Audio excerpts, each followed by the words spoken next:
Nini merasa sangat malu dan gugup ketika menyadari pakaiannya rusak dan jatuh ke tanah karena malu yang luar biasa. Namun, dia tetap berteriak dengan penuh tekad bahwa suatu hari nanti, dia akan mengejarnya dan berdiri dengan bangga di sisinya. Dari kejauhan, sebenarnya Yilinlah yang telah menyelamatkannya. Ia senang karena identitas palsunya telah mengalihkan perhatian Nini dari kebenaran tentang kekuatannya.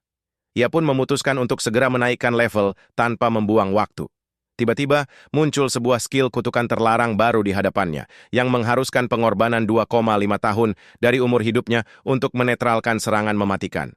Yilin merasa skill ini sangat cocok dengan kemampuannya yang unik.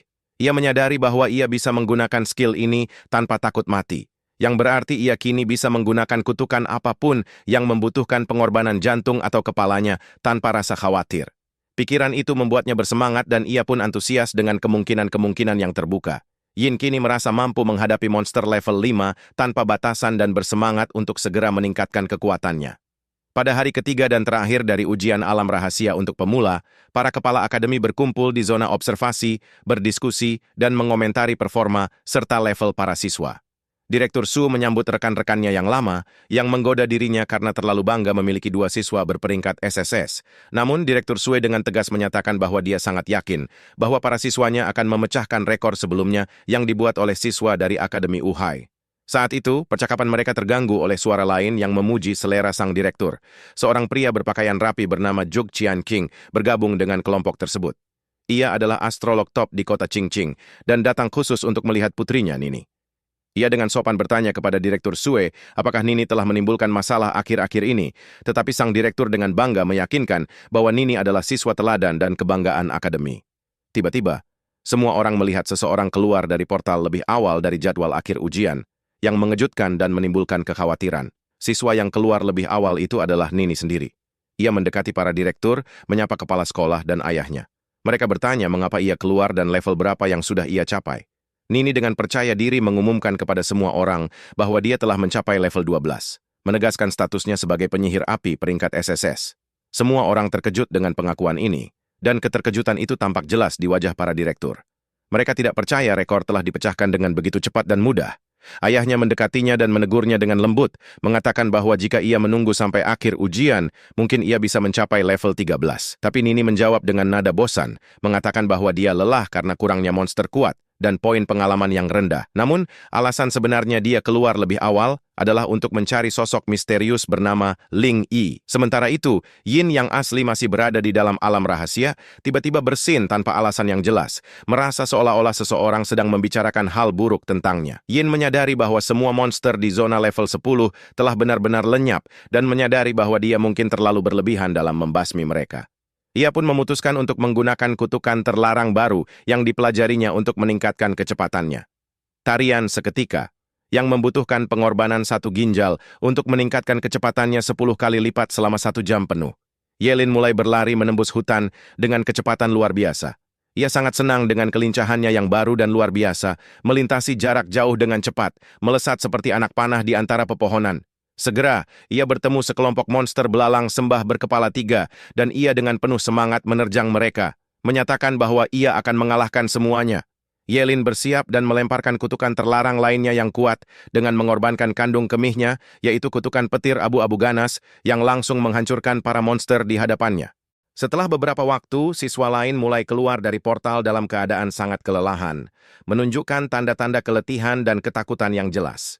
Nini menunggu dengan cemas di dekat pintu masuk portal, bertanya-tanya mengapa Ling Yi belum juga muncul. Dengan hanya 5 menit tersisa sebelum ujian berakhir, para direktur akademi mulai membahas hasil tes dan menanyakan tentang siswa peringkat SSS kedua yang belum kembali. Di menit-menit akhir, Nini mulai khawatir bahwa dia mungkin telah melewatkan kehadiran Ling Yi. Meski telah menunggu di pintu masuk sepanjang waktu, tiba-tiba seseorang muncul dari portal dan Nini berpikir bahwa akhirnya dia melihat sosok misterius Ling Yi yang telah ia nantikan. Namun, yang muncul justru Yilin yang tampak sedikit kelelahan. Rasa terkejutnya terlihat jelas, dan Yilin dengan tenang bertanya, apakah ada yang salah karena ia hanya kembali di akhir ujian. Nini menjadi marah melihat Yilin, menyebutnya pengecut dan menyuruhnya menjauh darinya. Yin bingung dengan reaksi mendadaknya, bertanya-tanya dalam hati, apakah Nini sedang sakit atau mengalami masalah. Direktur Akademi mendekati Yilin dan bertanya level berapa yang telah ia capai. Yilin menyapa dengan sopan dan melaporkan bahwa ia telah mencapai level 16. Semua orang terkejut dan tidak percaya dengan apa yang baru saja mereka dengar. Mereka mulai mempertanyakan bagaimana seseorang bisa mencapai level 16 dalam ujian pemula. Namun sang direktur tersenyum bangga, meletakkan tangannya di bahu Yilin, dan menyatakan bahwa dia adalah kebanggaan Akademi Qingqing.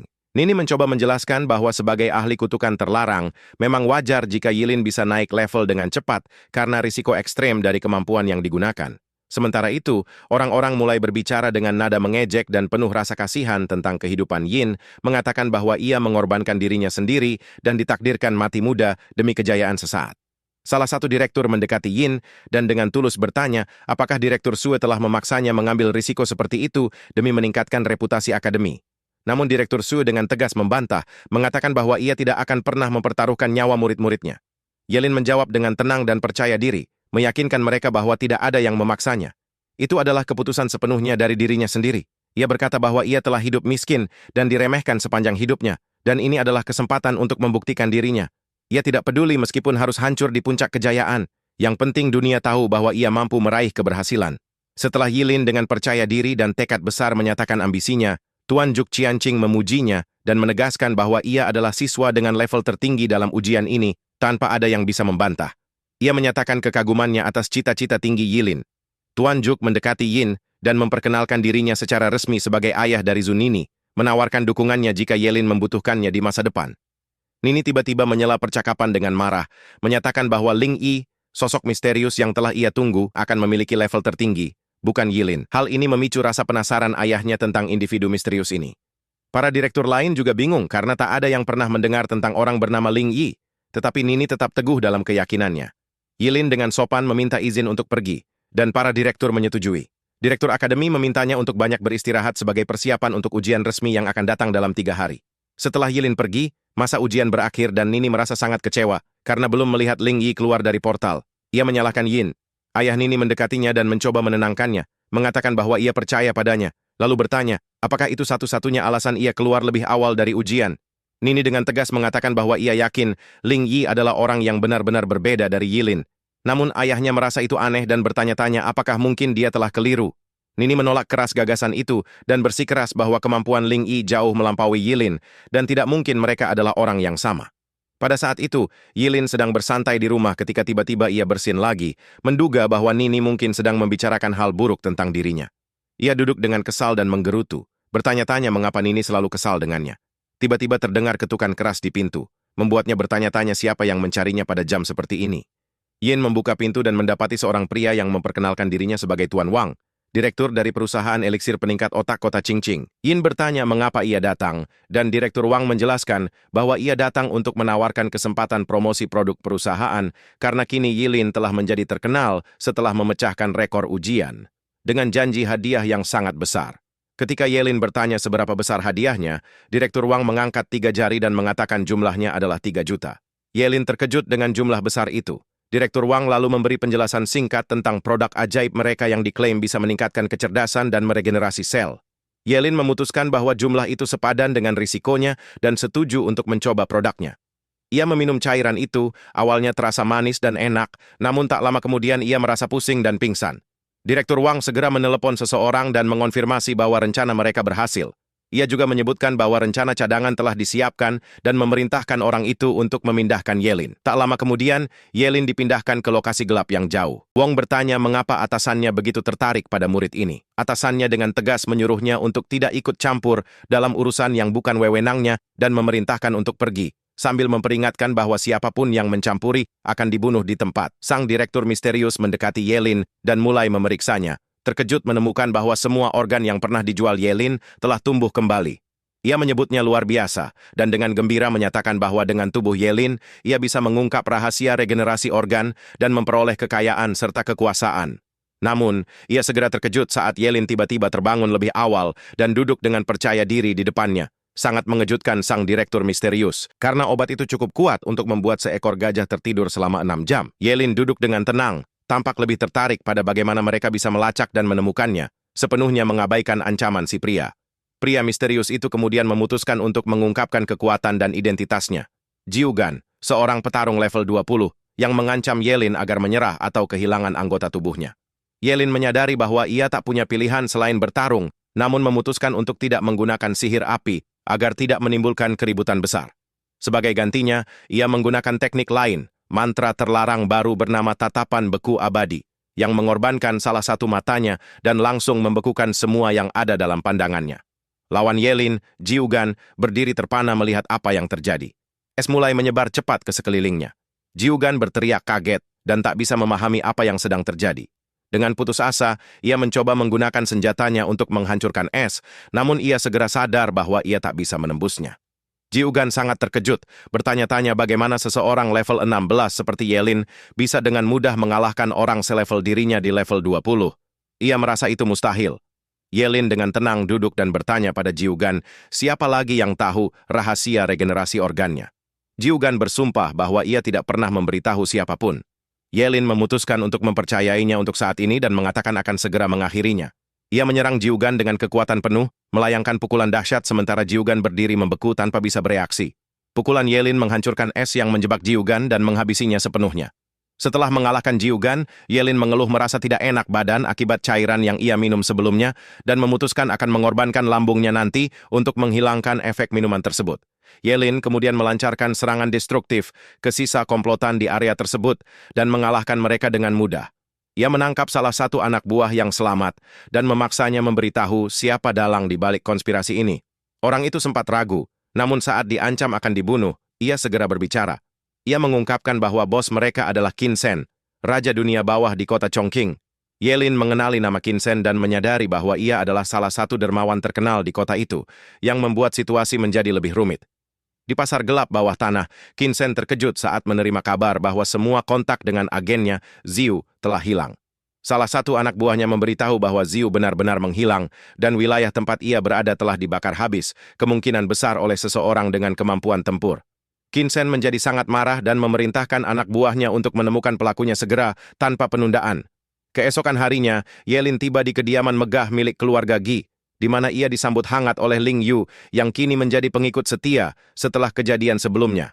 Ling Yu dengan malu-malu menyinggung tentang uang 2 juta yuan yang pernah diminta Yelin, namun Yelin langsung menyuruhnya diam dan menegurnya dengan lembut karena membicarakan uang di antara mereka. Ling Yu menyambut Yelin dan mengatakan bahwa mulai sekarang tempat ini adalah rumahnya sendiri. Ling Yu dalam hati merasa bahwa ayahnya benar ketika mengatakan bahwa Yelin adalah orang yang sederhana dan sangat menjaga harga diri. Pada saat yang sama, Yelin berpikir bahwa orang-orang Qin Sen tidak akan berani menyerangnya di dalam wilayah keluarga Gi. Yelin masuk ke rumah dan terkejut melihat banyak pelayan wanita berbaris menyambutnya dengan sopan dan hormat. Ia memandangi para pelayan dan berpikir betapa berbedanya hidup ketika seseorang memiliki kekayaan. Ling Yu menawarkan salah satu pelayan untuk menjadi pelayan pribadi Yelin.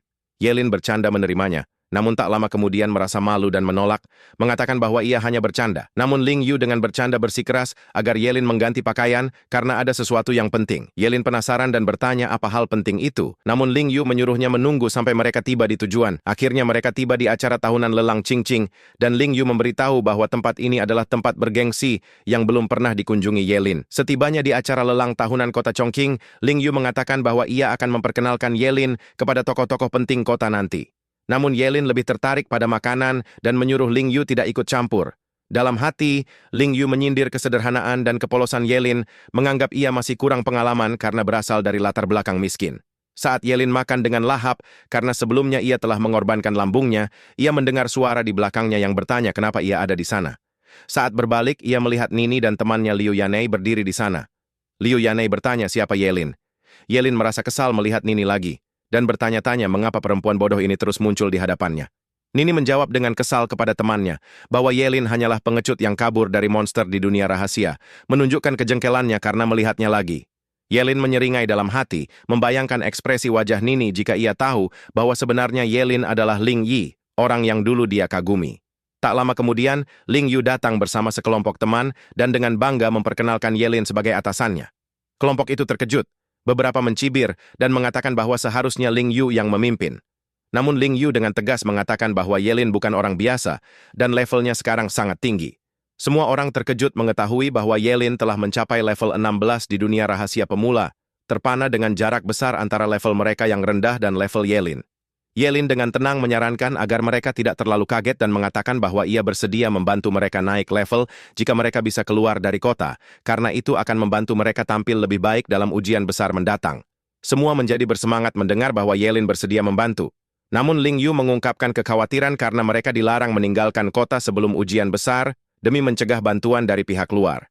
Yelin lalu dengan halus menyindir bahwa perjalanan menuju lokasi ujian mungkin bisa menjadi kesempatan bagus untuk naik level, meskipun ia menyatakan kekhawatiran tentang kurangnya perlengkapan. Ling Yu dengan cepat meyakinkannya bahwa perlengkapan bukanlah masalah dan berjanji menyediakan semua yang dibutuhkan dari lelang saat ini. Yelin terkejut dengan tawaran itu, namun Ling Yu meyakinkan bahwa ayahnya akan mendukung secara finansial berapapun biayanya jika itu bisa meningkatkan performa ujian Yelin. Lelang pun dimulai dengan kehadiran pembawa acara cantik yang memperkenalkan diri sebagai Jing Jing dari rumah lelang, menyambut semua peserta, dan berharap mereka berhasil mendapatkan barang yang diinginkan. Tanpa menunda, Jing Jing mempersembahkan barang pertama, gulungan keterampilan elemen api tingkat epik untuk penyihir, dengan harga awal 500.000 yuan. Tawaran meningkat cepat hingga mencapai 3 juta yuan, dan penawar besar itu tak lain adalah Tuan Zhou, ayah dari Chen Qingnini. Yelin menyaksikan dengan tenang dan tersenyum, menyadari bahwa Tuan Zhou menghabiskan banyak uang untuk membeli keterampilan bagi putrinya. Namun jauh di dalam hati, Yelin merasa puas karena sebagai master kutukan terlarang, ia tidak membutuhkan gulungan keterampilan seperti itu.